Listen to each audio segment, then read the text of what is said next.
Pada hari ini saya akan melakukan pemeriksaan apgar skor pada bayi. Setelah mencuci tangan 6 langkah, selanjutnya bayi yang baru lahir diletakkan pada tempat pemeriksaan. Pemeriksaan pertama, saya akan melakukan pemeriksaan appearance atau melihat warna kulit dari bayi, di mana saya akan menilai warna kulit bayi dan memberi skor 0 untuk seluruh tubuh biru pucat, kemudian 1 untuk tubuh kemerahan namun ekstremitasnya biru, dan skor 2 untuk seluruh tubuh yang kemerahan. Setelah melihat pada bayi ini untuk appearance atau warna kulitnya sendiri nampak kemerahan, maka itu skor diberikan 2. Selanjutnya saya akan melakukan pemeriksaan pulse atau laju jantung, di mana saya akan menentukan laju jantung dengan mengukur menggunakan pulse atau meletakkan tangan di dada bayi dan mengukur frekuensi denyut jantung selama 1 menit. Untuk skornya sendiri 0 jika tidak ada, 1 jika kurang dari 100 kali per menit, dan 2 bila lebih dari atau sama dengan 100 kali per menit. Baik, untuk denyut jantung sendiri. Oke, baik, setelah 1 menit menghitung, hasilnya bayi untuk laju nafasnya 100 kali per menit dan bayi terlihat bugar, maka dari itu skor untuk bayi adalah 2. Selanjutnya saya akan melakukan pemeriksaan Grimace atau refleks, di mana saya akan menilai refleks bayi yang diberi rangsangan dengan menepuk pelan pada bayi. Saya akan memberikan skor 0 jika bayi tidak ada reaksi, skor 1 jika gerakannya sedikit, dan 2 jika reaksi melawan. Baik, di sini saya akan memberikan rangsangan pada bayi dengan menepuk.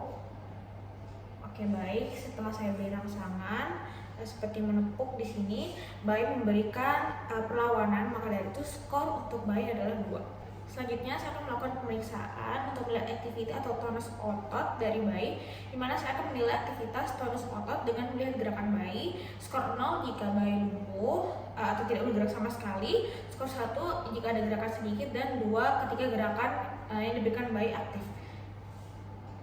Baik, bisa dilihat di sini bayinya nampak aktif sekali, maka dari itu skor dari bayi adalah 2, yang berarti gerakannya aktif.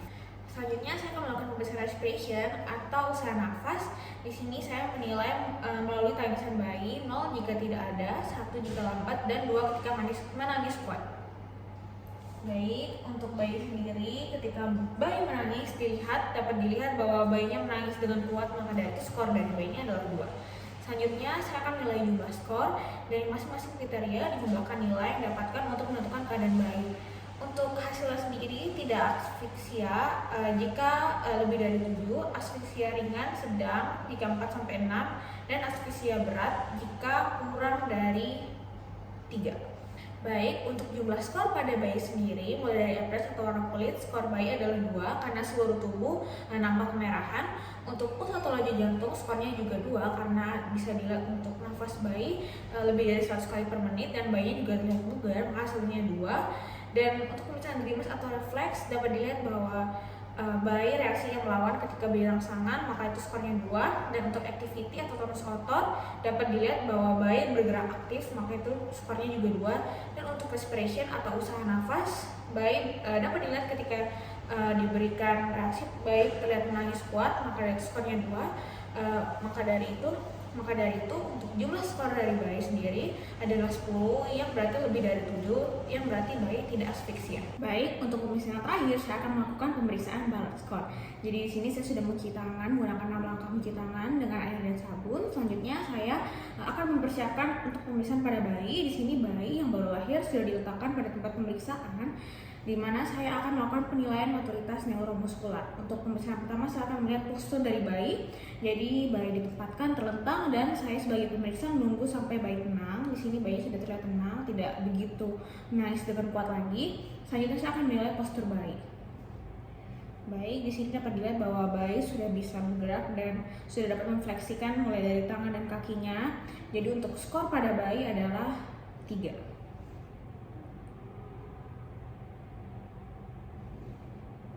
Baik, di sini saya akan menilai postur bayi. Dapat dilihat untuk postur bayi sudah bagus, dapat memfleksikan tangan dan kakinya, maka dari itu untuk nilai postur pada bayi skornya adalah 2.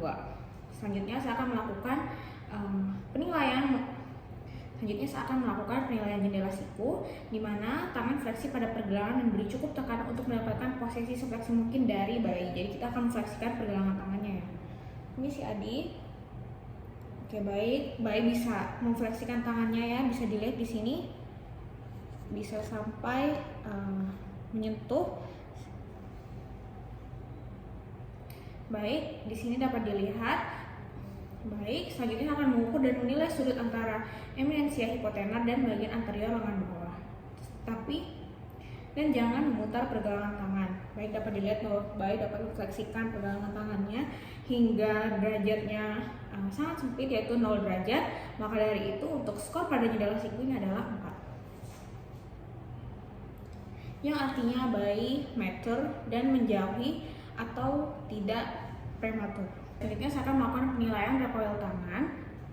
Baik, selanjutnya saya akan melakukan penilaian recoil lengan, di mana pada momen ini saya akan memegang kedua tangan bayi dan memfleksikan bagian bawah sejauh mungkin dalam 5 detik. Jadi untuk lengannya difleksikan sejauh mungkin selama 5 detik. 1, 2, 3, 4, 5. Kemudian direntangkan kedua tangan bayi dan lepaskan. Kita tahan, kemudian dilepaskan. Apakah pada bayi terdapat respon ingin memfleksikan tangannya? Jadi kita amati reaksi bayi saat dilepaskan dan memberikan skor. Jadi dapat dilihat tadi setelah dilepaskan, tangannya difleksikan, kemudian direntangkan, kemudian dilepaskan, bayi ada respon seperti ingin memfleksikan lengannya. Maka dari itu untuk skornya pada bayi adalah 4, dimana itu semakin matur pada bayi. Dimana yang berarti pada bayi semakin matur dan menjauhi prematuritas.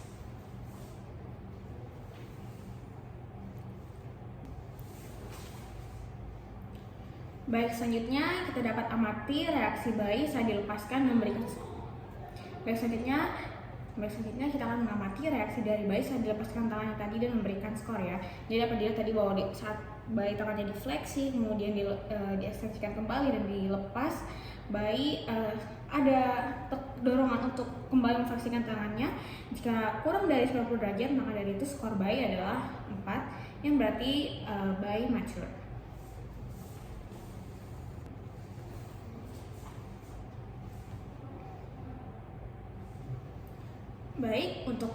Baik, selanjutnya saya akan melakukan penilaian sudut popliteal pada bayi.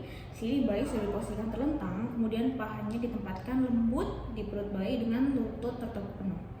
Baik, di sini permisi adik, saya akan menekuk lututnya, kemudian nanti akan ditaruh secara lembut di atas perutnya. Kemudian saya sebagai pemeriksa memegang kaki satu sisi dengan lembut dengan satu tangan mendukung sisi paha dengan tangan yang lain. Jadi tangan yang satu memegang sini, tangan yang satunya akan memegang secara lembut sisi paha dengan tangan yang satunya.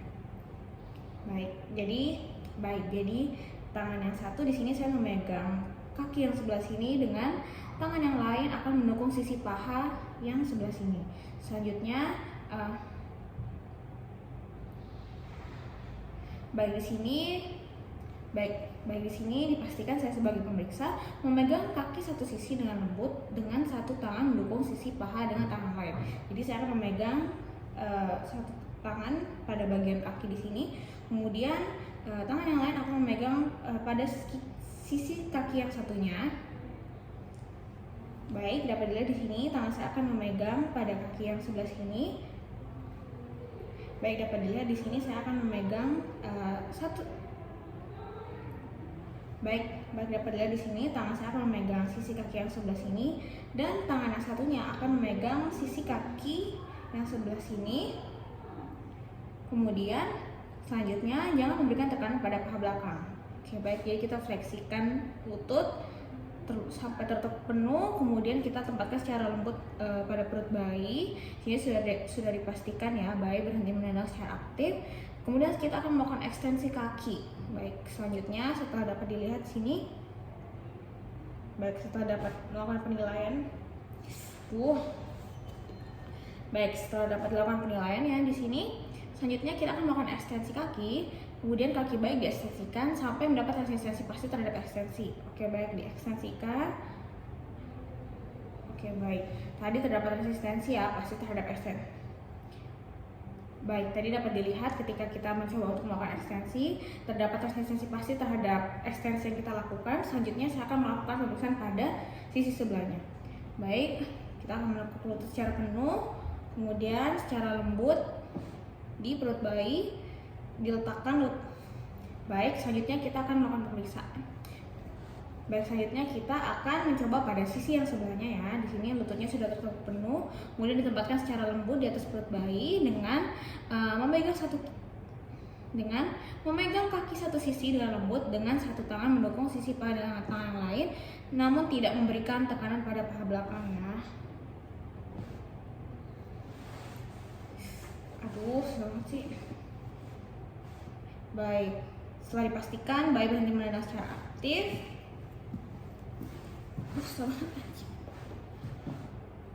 Baik, setelah dipastikan bayi tidak menendang secara aktif, selanjutnya kita akan melakukan ekstensi kaki bayi diekstensikan sampai terdapat sensasi pas terhadap ekstensi. Baik, setelah kita coba tadi ekstensikan kaki bayi ya, dapat dilihat terdapat sensasi pasti terhadap ekstensi yang kita lakukan pada bayi ini. Selanjutnya kita akan mengukur sudut yang terbentuk antara paha dan betis di daerah popliteal.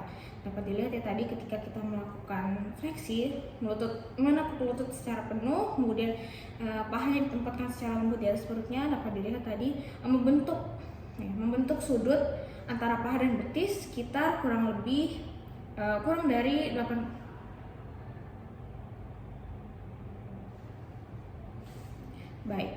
Baik, dapat dilihat.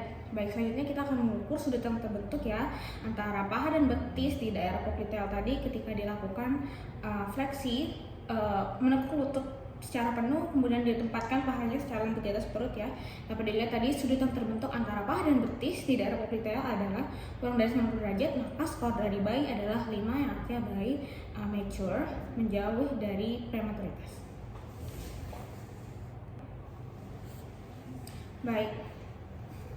Selanjutnya saya akan melakukan penilaian tanda sal. Di sini bayi dibaringkan terlentang dengan saya sebagai pemeriksa mengarahkan kepala bayi ke garis tengah tubuh. Baik, adik bisa diluruskan ya kepalanya ya. Baik, lurus kepalanya sampai ke garis tengah tubuh. Selanjutnya dorong tangan bayi melalui dada bagian atas dengan satu tangan dan ibu jari dari tangan sisi lain saya sebagai pemeriksa akan diletakkan pada siku bayi ya. Ini sih adik, kita akan melakukan pemeriksaan ya adik. Oke. Jadi di sini dapat dipastikan siku dapat diangkat melewati badan, namun kedua bahu harus tetap menempel di permukaan meja dan kepala tetap lurus. Amati posisi siku pada dada bayi. Jadi kita akan mengamati sikunya ya. Bahunya tetap lurus ya. Misi di sini ibu jari memegangi tangan yang satu. Baik, di sini ibu jari memegangi sisi siku, kemudian baik. Selanjutnya saya melakukan penilaian pada tangan sebelahnya ya. Permisi adik, bahunya tetap lurus, sikunya akan saya gerakkan ke arah dada. Baik, cukup, terima kasih. Baik, dapat dilihat pada bayi, posisi siku pada dada bayi seperti ini. Sikunya dapat lurus, maka dari itu skor pada bayi adalah 4. Maka dari itu skor tanda sal pada bayi adalah 4. Maka dari itu skor tanda sal pada bayi adalah 4. Baik, untuk yang selanjutnya saya akan melakukan perasa tumit telinga pada bayi. Baik, untuk penilaian selanjutnya saya akan melakukan penilaian perasa tumit telinga pada bayi. Baik, untuk posisi bayi di sini dalam keadaan terlentang, lalu saya akan memegang kaki bayi dengan ibu jari dan telunjuk.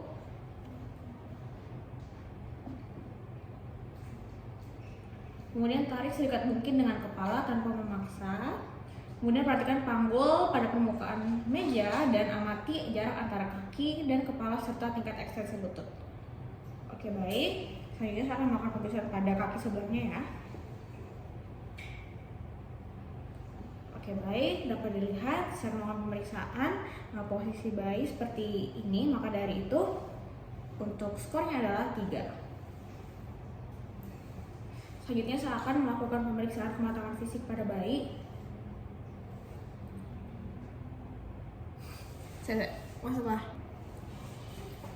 Baik, untuk selanjutnya saya akan melakukan pemeriksaan kematangan fisik pada bayi. Yang pertama saya akan memeriksa kulit pada bayi. Di sini saya memperhatikan kulit bayi, baik mulai dari warna, tekstur, dan memberikan skor ya. Baik, dapat dilihat di sini terdapat warna merah muda halus pada bayi, juga terdapat vena-vena yang nampak ya. Maka dari itu skor dari bayi adalah 1. Selanjutnya saya akan melakukan penilaian lanugo, di mana saya akan memperhatikan lanugo atau rambut halus pada bayi dengan mengamati daerah atas dan bawah punggung bayi. Kemudian akan memberikan skor ya.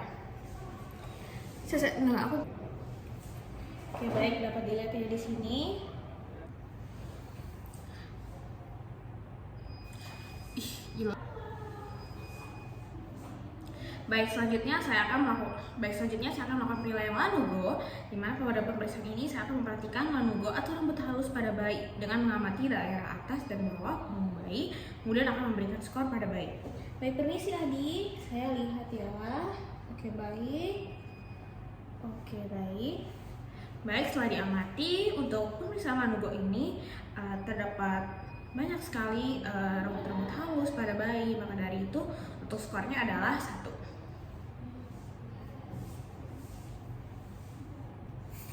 Baik, untuk hasil dari pemeriksaan lanugo tadi dapat dilihat pada bayi. Baik, untuk hasil penilaian pada pemeriksaan lanugo tadi, hasilnya dapat dilihat untuk rambut-rambut halus pada bayi nampak menghilang, maka dari skor pada bayi adalah 3. Selanjutnya saya akan melanjutkan pada penilaian permukaan pantar kaki. Di sini saya akan mengukur panjang dari ujung kaki. Baik, di sini saya akan mengukur panjang dari ujung jari kaki hingga tumit dan lihat garis tapak kaki. Kemudian akan saya berikan skor. Baik, permisi adik. Oke, baik, dapat dilihat di sini pada bayi lipatannya pada 2/3 anterior. Selanjutnya pada sisi sebelahnya. Oke, dapat dilihat juga ini ada lipatannya pada 2/3 anterior. Maka dari itu skor pada bayi adalah 3. Selanjutnya saya akan melakukan pemeriksaan payudara pada bayi. Di sini saya akan memeriksa dan menilai ukuran areola dan menilai ada atau tidaknya titik-titik akibat pertumbuhan papila Montgomery. Baik, selanjutnya saya akan melakukan palpasi pada jaringan mamae ya. Baik, ini saya menilai. Oke, dapat terlihat ya di sini untuk payudaranya bayi. Kemudian selanjutnya saya akan melakukan palpasi jaringan mamae di bawah areola dan ibu jari. Baik, selanjutnya saya akan melakukan palpasi jaringan mamae di bawah areola dengan ibu jari dan telunjuk untuk mengukur diameternya. Kemudian akan diberikan skor. Oke, baik.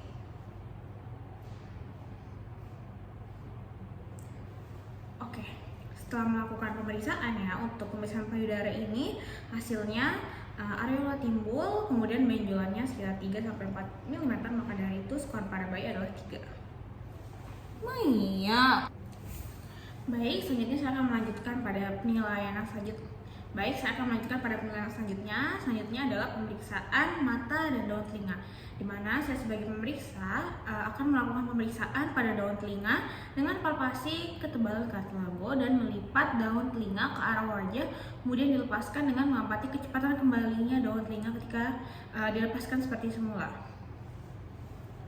Oke, baik, kita lipat ya daun telinganya, kemudian dilepas. Oke, baik. Selanjutnya akan melakukan pemeriksaan mata dengan membuka dan memisahkan palpebral superior dan inferior dengan menggunakan jari telunjuk dan ibu jari. Kemudian nanti akan diberikan skor. Permisi ya adik. Oke, baik. Selanjutnya pada pemeriksaan tadi dapat dilihat bahwa pinna keras dan berbentuk, kemudian rekol segera. Maka dari itu skor pada bayi adalah 3. Selanjutnya saya akan melakukan penilaian kelamin. Di sini bayinya adalah laki-laki ya. Kita akan mengamati kelamin pada bayi laki-laki dan memberikan skor. Oke, baik, dapat terlihat di sini ya bahwa pada bayi ini testisnya di skrotum ruganya sudah jelas, maka dari itu skor pada bayi adalah 3. Selanjutnya kita akan totalkan jumlah skor berdasarkan usia per minggu pada bayi, dan nanti kita akan menentukan hasil pemeriksaan adalah normal atau tidak. Baik, selanjutnya kita akan menetapkan jumlah skor pada bayi berdasarkan usia kelahiran bayi per minggu. Nanti dilihat apakah bayi nilainya baik, yaitu mature secara sempurna, atau sebaliknya yaitu mendekati ke prematuritas.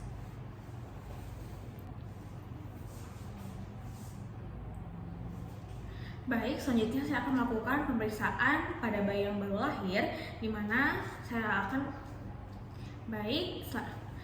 di sini saya akan melakukan pemeriksaan pada bayi yang baru lahir, di mana di sini saya sudah mencuci tangan menggunakan 7 langkah dan menggunakan sarung tangan bersih. Selanjutnya saya akan menjaga suhu bayi dalam lingkungan dalam keadaan yang sehat. dimana gunakan lampu sorot untuk menghangatkan bayi. Jarak lampu sorot dengan bayi kurang lebih 60 cm. Di sini sudah terpasang lampu sorotnya. Kemudian menjaga suhu ruangan tidak lebih dingin dari 25 derajat Celcius, dan jika perlu AC dan kipas angin tidak boleh dihidupkan. Kemudian kita akan mengeringkan bayi secepatnya, terutama di bagian kepala tanpa menghilangkan vernix. Dimana di sini untuk melakukan pemeriksaan, saya akan meletakkan bayi dalam keadaan terlentang, kepala sedikit lebih rendah, untuk membersihkan mulut, faring, dan hidung dari cairan, mukus, darah, dan debris, anion, usap mulut dengan kasa atau suction lembut dengan suction catheter. Di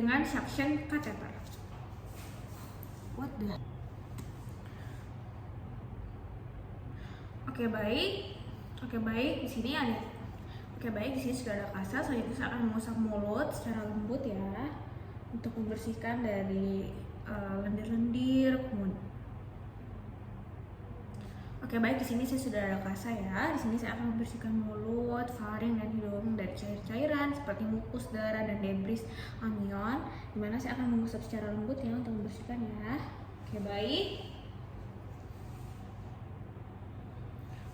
Selanjutnya pada bayi yang baru lahir dengan kondisi sehat seperti ini dapat langsung diberikan pada ibu untuk inisiasi menyusui dini. Ibu, permisi, ini bayinya sudah lahir dengan sehat, sudah saya bersihkan juga, bisa langsung untuk dibantu untuk menyusui ya ibu. Selanjutnya, jika bila dikhawatirkan adanya gawat nafas, bayi harus diletakkan pada box penghangat dan observasi ketat.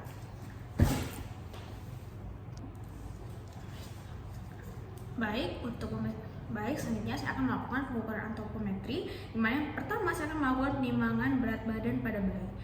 Sebelum itu saya akan meletakkan kain atau kertas pelindung dan mengatur skala timbangan ke titik 0 sebelum melakukan penimbangan.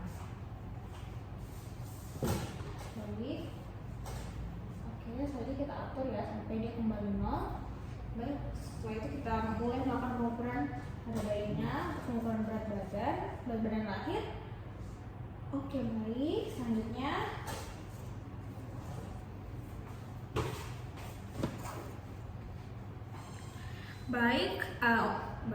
hasil timbangan tadi dikurangi dengan berat alas dan pembungkus bayi tentunya. Setelah dikembalikan pada titik 0, hasilnya pada pemeriksaan bayi tadi sebanyak 3000 kg, yang maka dari itu bayi dalam keadaan normal. Selanjutnya saya akan melakukan pengukuran panjang badan pada bayi. Di sini saya akan meletakkan bayi di tempat yang datar dan mengukur panjang bayi. Selanjutnya saya akan melakukan pengukuran panjang badan pada bayi. Di sini saya akan meletakkan bayi di tempat yang datar, kemudian mengukur panjang bayi menggunakan alat pengukur panjang badan dari kepala sampai tumit dengan kaki dan badan bayi diluruskan normal seperti ini. Di sini sudah ada alat pengukur bayi. Kakinya diluruskan ya, permisi, jangan sampai menekuk. Dapat dilihat setelah setelah melakukan pengukuran panjang badan pada bayi, dapat dilihat untuk hasil dari pengukurannya adalah 50 cm, berarti bayi dalam keadaan normal.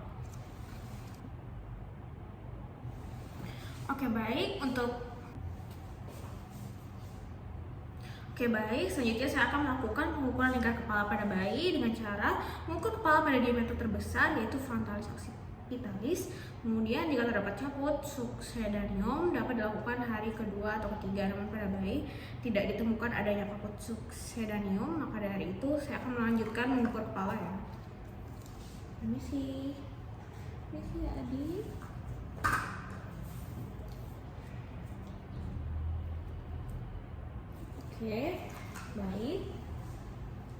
Setelah melakukan pengukuran pada lingkar kepala pada bayi adalah 34 cm, maka dari itu bayi dalam keadaan normal. Selanjutnya saya akan melakukan pengukuran lingkar dada pada bayi.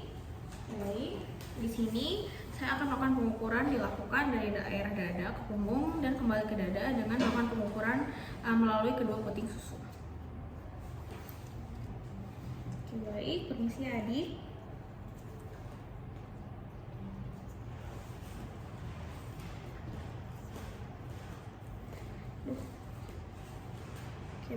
Permisi adik.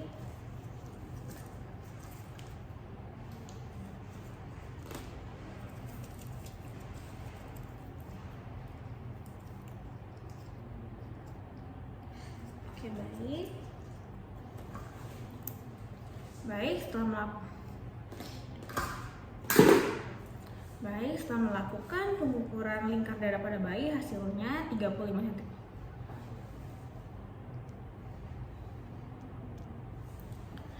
Setelah melakukan pengukuran lingkar dada pada bayi, hasilnya 35 cm, maka dari itu bayi dalam keadaan normal. Selanjutnya saya akan melanjutkan ke pemeriksaan tanda-tanda vital pada bayi. Yang pertama, saya akan melakukan pemeriksaan suhu pada bayi.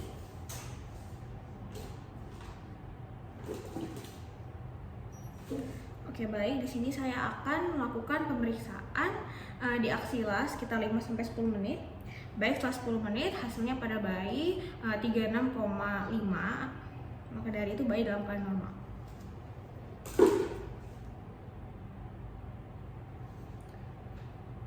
Selanjutnya saya akan melakukan pemantauan denyut jantung pada bayi, di mana saya akan memperhatikan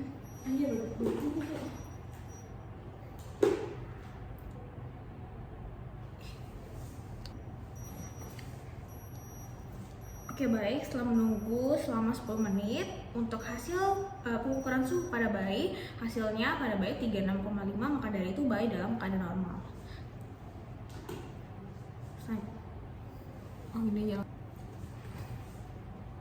Baik, selanjutnya saya akan melakukan pemantauan denyut jantung pada bayi dengan memperhatikan keteraturan denyut jantung bayi dengan menghitung frekuensinya selama 1 menit penuh. Ini sih adik.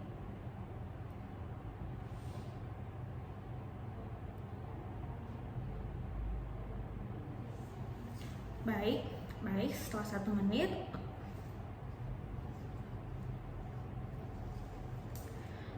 Setelah 1 menit untuk denyut jantung bayi adalah 140 kali per menit, maka dari itu. Setelah menghitung selama 1 menit, hasilnya untuk denyut jantung bayi adalah 120 kali per menit, maka dari itu bayi dalam keadaan normal.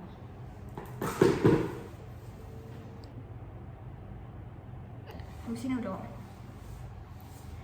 Selanjutnya saya akan melakukan pemantauan pernafasan pada bayi dengan menghitung pernafasan bayi selama 1 menit penuh dan memantau adanya apnu dan dengarkan suara nafas serta memperhatikan tarikan dada pada bayi. Oke, baik. Dapat dilihat pernafasan bayi dalam keadaan normal dan teratur.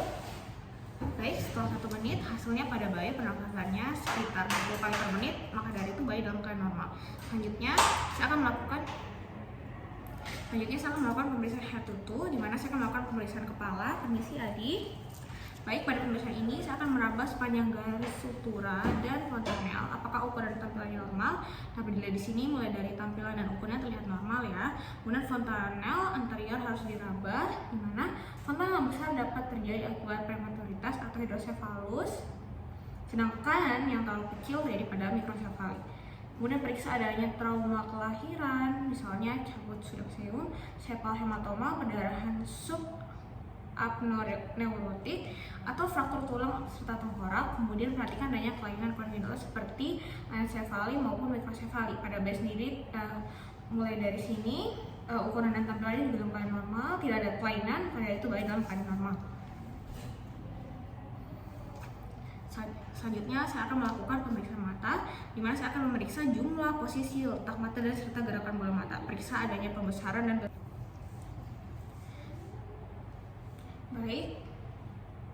selanjutnya saya akan melakukan pemeriksaan mata, di mana saya akan melakukan pemeriksaan jumlah, posisi, letak mata dan gerakan bola mata, serta memeriksa adanya pembesaran kerukan pada kornea, serta apakah adanya trauma seperti palpebra, pendarahan konjungtiva atau retina, dan kemudian periksa juga apakah adanya sekret pada mata. Konjungtivitis oleh kuman gonococus dapat menjadi parestomia dan menyebabkan kebutaan. Periksa keadaan sklera, apakah nampak gejala icterus atau tidak. Kemudian kaji Ebing refleks dengan cara refleks gerakan seperti menutup dan memejamkan mata. Jika bayi terkena sitar atau hembusan angin, matanya akan menutup atau dia akan memejamkan matanya. Baik, di sini saya akan melakukan pemeriksaan mata.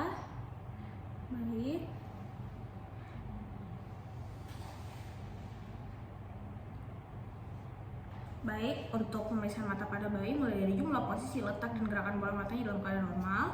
Pembesaran kekeruhannya juga tidak ada kelainan, tidak ada trauma seperti palpebra, pendarahan konjungtiva atau retina, serta kemudian saya akan melakukan Ebing refleks. Permisi ya, saya akan memberikan hembusan.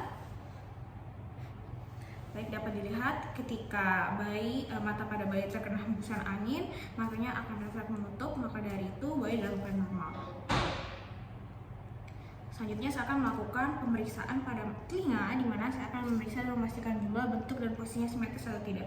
Dan dapat dilihat di sini pada bayi sendiri, mulai dari jumlahnya, bentuknya juga, posisinya juga simetris dan dalam keadaan normal. Pada bayi cukup bulan, seperti pada bayi ini, tumor rawan sudah mati. Baik, untuk pemeriksaan selanjutnya saya akan melakukan pemeriksaan telinga pada bayi. Di sini saya akan memeriksa dan memastikan jumlah, bentuk, dan posisinya simetris atau tidak. Baik, dapat dilihat di sini pada bayi, mulai dari jumlahnya ada 2, bentuk dan posisinya juga simetris. Kemudian pada bayi cukup bulan, tumor rawannya sudah matang. Kemudian daun telinga harus berbentuk sempurna dengan lengkungan yang jelas di bagian atas. Dapat dilihat di sini, mulai dari lengkungan jelas di bagian atasnya. Bentuknya juga sempurna. Kemudian perhatikan letak daun telinga. Daun telinga yang letaknya rendah atau low shed hairs terdapat pada bayi yang mengalami sindrom tertentu seperti Pierre Robin. Tapi pada bayi dapat dilihat letak daun telinganya sempurna, tidak ada letaknya rendah atau low shed hairs. Maka dari itu dalam keadaan bayi untuk mulai dari maka dari itu letak daun telinga bayi normal, tidak ada letaknya rendah atau low shed hairs. Maka dari itu pada bayi mulai dari jumlah, bentuk, kemudian letak daun telinga serta berbentuk sempurna, maka dari itu hasil pemeriksaan telinga pada bayi dalam keadaan normal.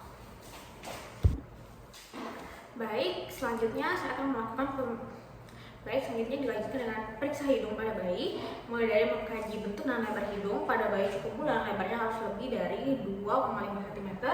Baik, dapat diperkirakan pada bayi lebarnya sudah 2,5 cm. Kemudian bayi harus bernafas dengan hidung. Jika melalui mulut harus diperhatikan kemudian adanya obstruksi jalan nafas karena atresia koana bilateral. Kemudian ada fraktur tulang hidung atau encephalokel yang menonjolkan nasofaring. Pada bayi dapat dilihat bahwa bayi bernafas menggunakan hidung ya. Lihat hembusan dari hidung pada jalan nafas bayi. Kemudian periksanya ada sekret. Kemudian periksa adanya sekret mukoporuan yang terkadang berdarah. Hal ini kemungkinan adanya sifilis kongenital pada bayi. Dapat dilihat bahwa sekretnya tidak ada berdarah. Kemudian periksa adanya pernafasan cuping hidung. Jika cuping hidung mengembang menunjukkan adanya gangguan pernafasan. Dapat dilihat dari cuping hidung bayi tidak ada pernafasan menggunakan cuping hidung, maka dari itu bayi dalam keadaan normal.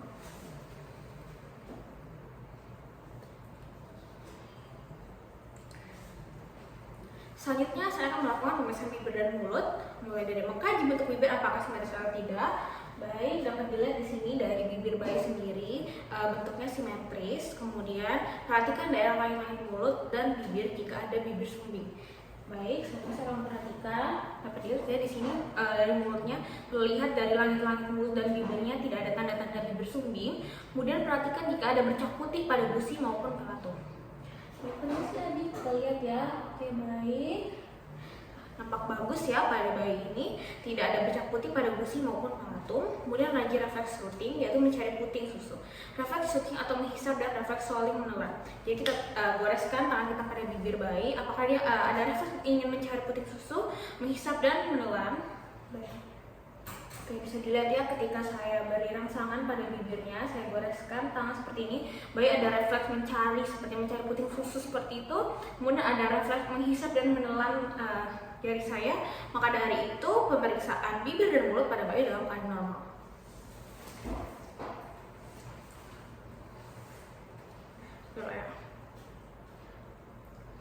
Selanjutnya melakukan pemeriksaan leher. Di sini leher bayi biasanya pendek dan harus diperiksa kesemetrisan. Permisi adik, kita akan melakukan pemeriksaan ya. Oke, baik, pergerakan harus baik. Jika terdapat keterbatasan pergerakan, mungkin ada kelainan tulang leher. Dapat dilihat ketika diangkat ya, bayi pergerakan lehernya tidak ada keterbatasan dan dapat bergerak dengan leluasa ya untuk lehernya, dapat bergerak dengan normal. Kemudian periksa adanya trauma leher yang dapat menyebabkan kerusakan pada flexus brachialis. Di sini tidak ada tanda-tanda trauma ya pada leher bayi. Kemudian lakukan perabaan untuk mengidentifikasi adanya pembengkakan dan pembesaran kelenjar tiroid dan vena jugularis. Permisi adik, kita lakukan perabaannya di sekitar leher. Oke, baik. setelah melakukan perabaan pada leher bayi, tidak ditemukan adanya tanda-tanda pembengkakan, pembesaran kelenjar tiroid dan vena jugularis, maka dari itu untuk pemeriksaan leher ini dalam keadaan normal.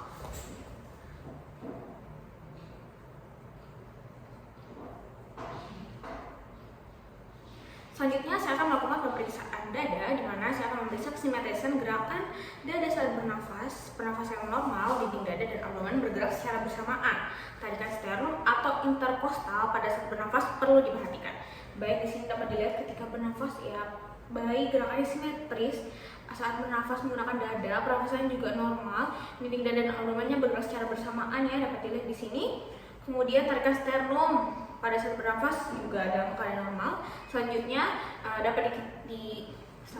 dapat diketahui pada bayi cukup bulan, puting susu sudah terbentuk dengan baik dan tampak simetris. Cek pengeluarannya.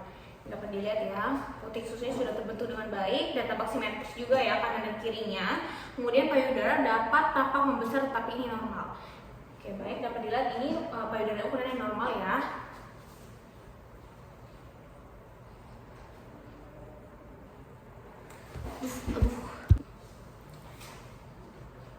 Baik, kita lanjut ke pemeriksaan selanjutnya, yaitu memeriksa bahu, lengan, dan tangan pada bayi. Kedua lengan harus sama panjang, periksa dengan cara meluruskan kedua lengan ke bawah. Baik, di sini permisi adik, kita luruskan ya tangannya di sini. Dapat dilihat ya pada kedua lengan sama panjang, tidak ada yang pendek maupun panjang sebelah. Kemudian periksa juga ya, diperhatikan adanya polydactyly atau sidaktily.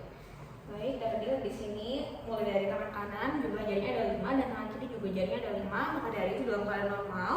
Kemudian periksa adanya paronychia pada kuku yang dapat terinfeksi atau tercabut sehingga menimbulkan luka dan pendarahan. Permisi adik, bisa dilihat kukunya ya adik. Oke, baik. Di sini dari kukunya dalam keadaan normal ya. Kemudian tangan sebelahnya. Baik, selanjutnya periksa adanya paronychia pada kuku yang dapat terinfeksi atau tercabut sehingga menimbulkan luka dan pendarahan. Permisi adik, saya periksa kukunya ya. Oke, mulai dari tangan sebelah sini kukunya dalam keadaan normal. Selanjutnya pada tangan sebelahnya adik, permisi. Oke, baik, terima kasih. Baik, pada hasil pemeriksaan ini kuku-kukunya dalam keadaan normal, tidak ada tanda-tandanya paronychia pada kuku yang dapat terinfeksi atau tercabut sehingga menimbulkan luka dan pendarahan. Selanjutnya saya akan mengkaji refleks moro dan kemungkinan adanya fraktur ya, untuk memeriksa apakah adanya kena fraktur nih pada bayi. Permisi ya adik, saya akan melakukan pemeriksaan. Oke, baik, dapat dilihat ketika saya ada refleks ingin menjatuhkan pada bayi seperti ini.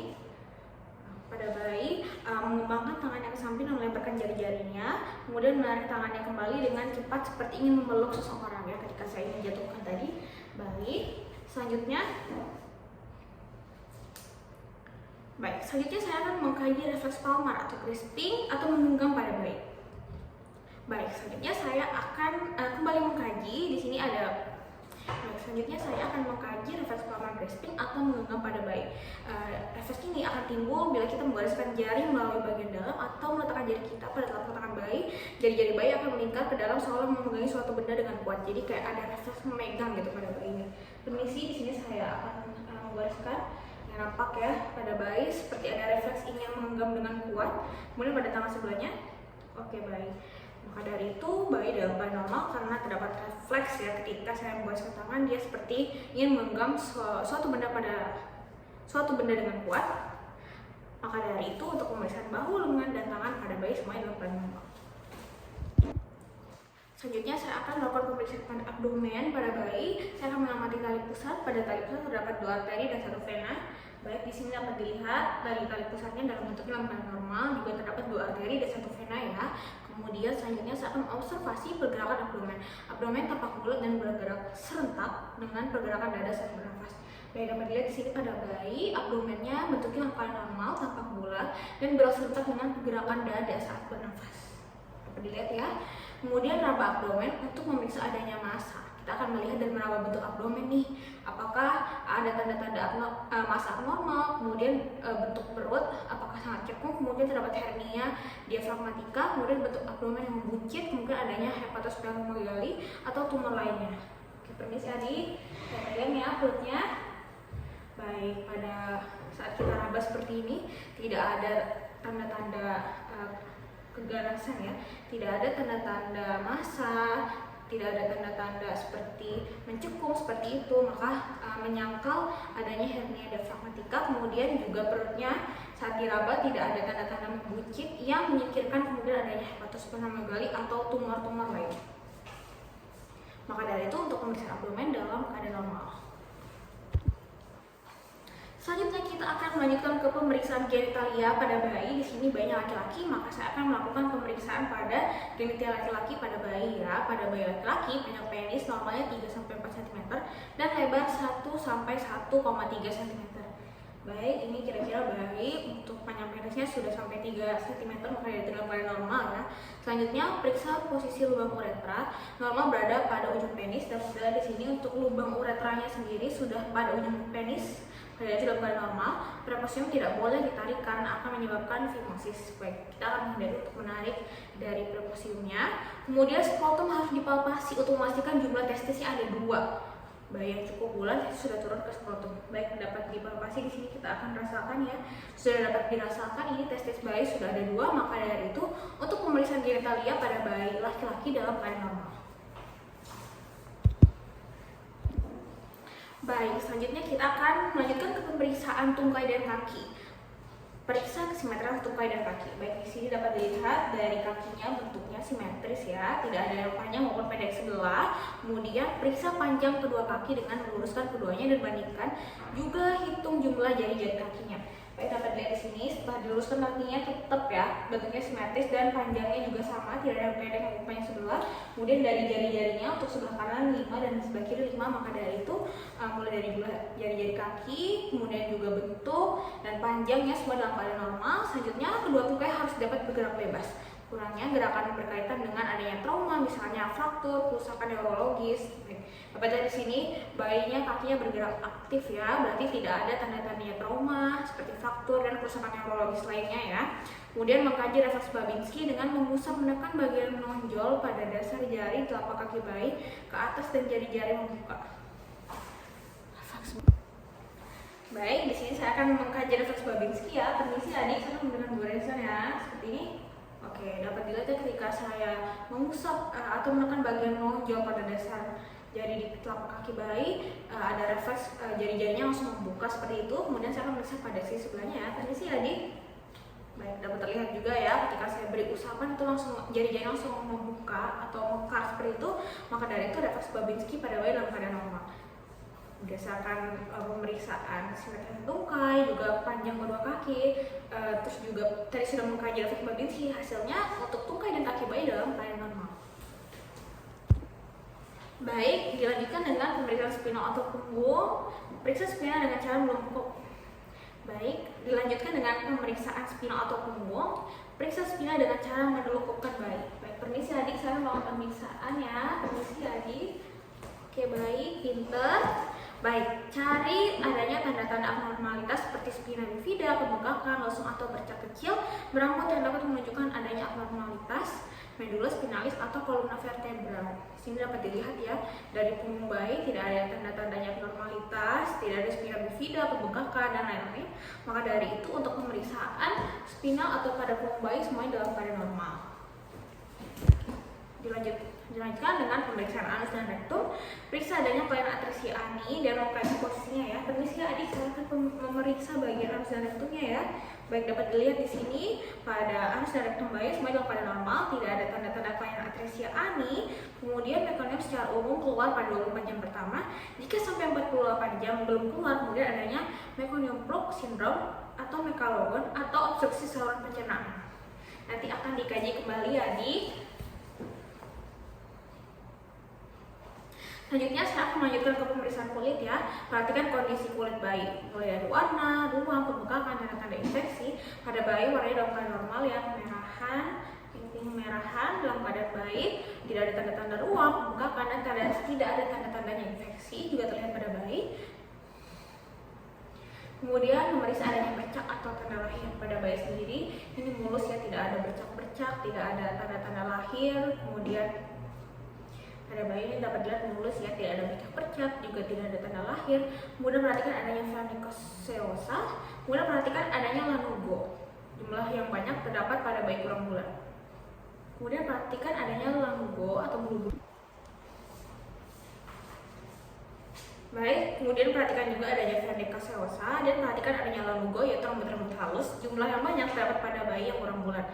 Permisi adik, saya melakukan pemeriksaan. Dapat dilihat di sini tidak ada jumlahnya tidak banyak dan bahkan hampir tidak ada adanya lanugo atau rambut-rambut halus. Maka dari itu untuk pemeriksaan kulit bayi dalam keadaan normal. Baik, selanjutnya selanjutnya kita akan lakukan injeksi vitamin K sebanyak 1 mg secara intramuskular. Sini saya akan mengambil untuk vitaminnya.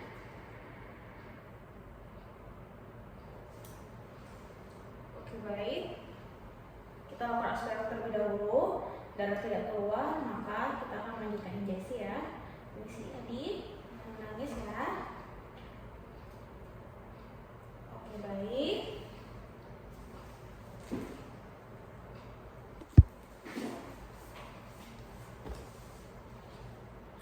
Baik, selanjutnya dilanjutkan dengan pengambilan darah untuk newborn screening mulai dari HB, golongan darah, hasil TBS, bilirubin, serta hearing